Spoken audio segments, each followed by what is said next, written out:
Hey everybody, Lance from Crimson Tips here. I just wanted to give you a quick rundown of the 4 albums that meant the most to me or had the biggest impact on me musically, whether it was listening to music or as a musician or songwriting wise or whatever. But they were just the 4 albums that through time had the biggest impact on me out of probably anything that's come along. Doesn't mean that there haven't been many other albums that were phenomenal or great or that I really enjoyed or something like that.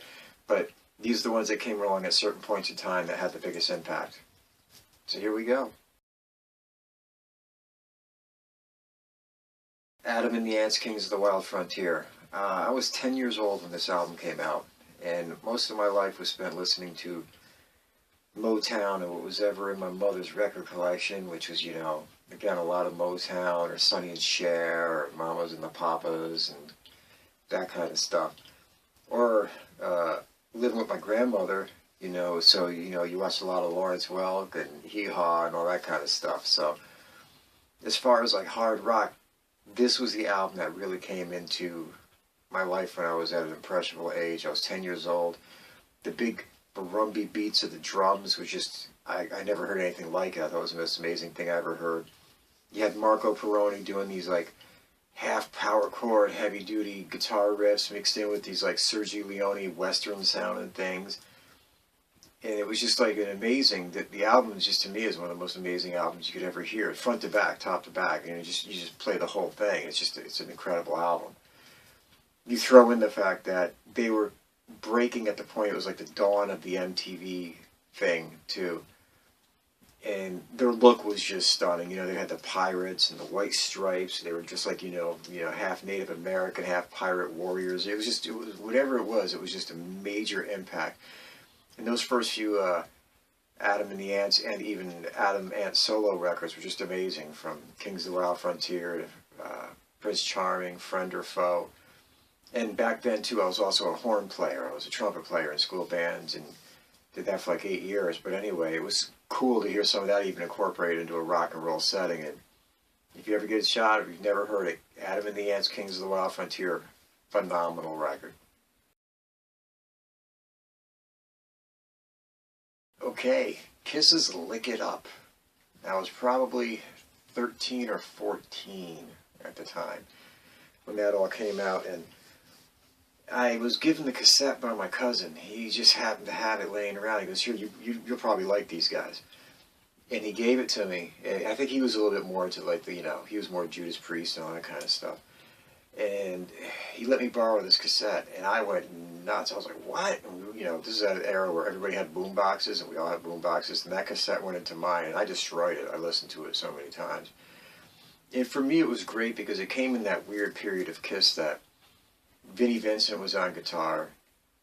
Bruce Kulick, and well, Buck St. John for a second, but Bruce Kulick was about to come in. So I went into Kiss not with that perception of, well, it ain't Ace Frehley, so it ain't happening.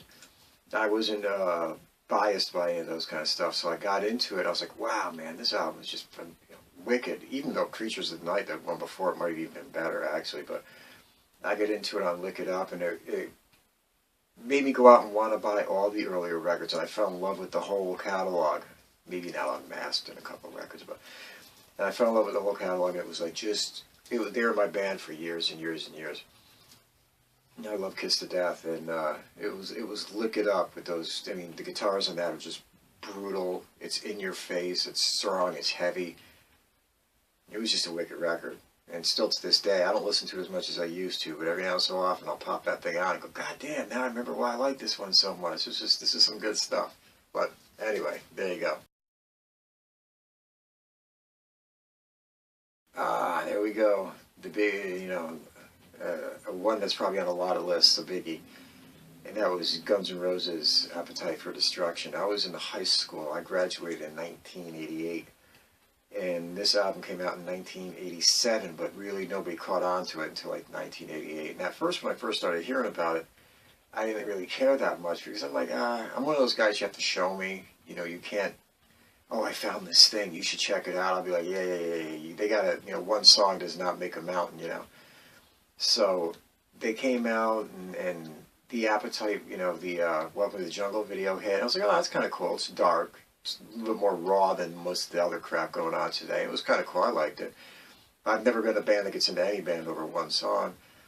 And I remember like Sweet Child hit, and I said, wow, these guys, that's a shift. It's in the same family, but it's still a shift. And I went and bought the album, and I was like, holy shit, this is great. It was so contrary to what was going on at the time in a world that was like, you know, Poison and Bon Jovi and, you know, all these whacked out bands that were just all this hair metal, happy stuff. Came this band that was really singing about some, you know, darker, authentic things, and it was just really great to see it. And still, it was so blues based, you know what I mean? And it wasn't like, you know, some guy on guitar doing pyrotechnics. Slash was like a Aerosmith, you know, hard rock blues playing type of guitar player.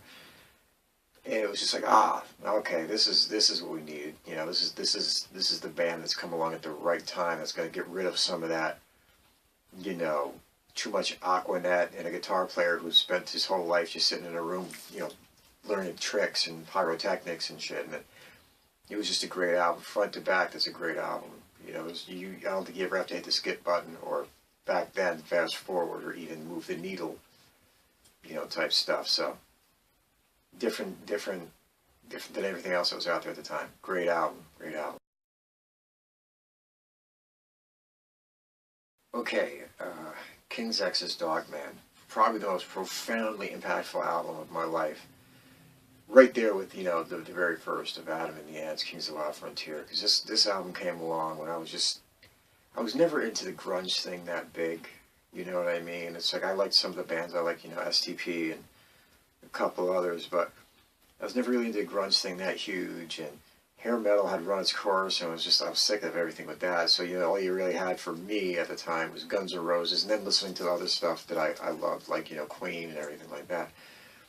And I was driving down the road one day, and this song came on, 88.3 College Radio, and I had never pulled over or stopped my car because I heard a song before or after.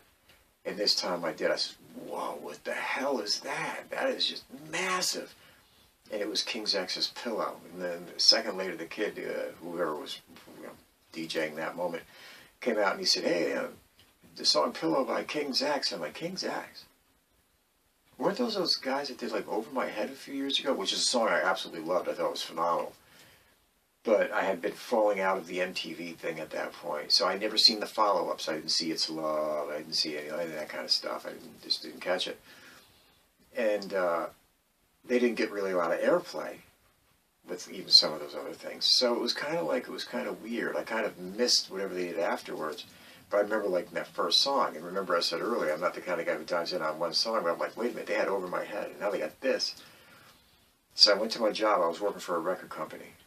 And luckily we had them in stock. We had their whole back catalog too. So I bought Dog Man, took it home. I was floored. I'd never heard anything like that in my life. And I went nuts. The next day I ran into work and I got the first 4 albums before it. And those 4 albums, I can't tell you how many times got played. Still to this day. I mean, it's frightening. An amazing, amazing band. The musicianship, but the song structure, the melody, that was it. It changed everything the way I looked at music. And obviously, if you listen to Crimson Tips, there's a lot of King's X in there. You know what I mean? And I cannot state how much people should go out and look up, not just that album, Dog Man, but anything that they've done, because King's X is like fucking the shit. Anyway, I just want to share that with everybody. Hope you have a great night. Take it easy. Peace, love. Take care of yourself. Take care of each other. And be good. Bye.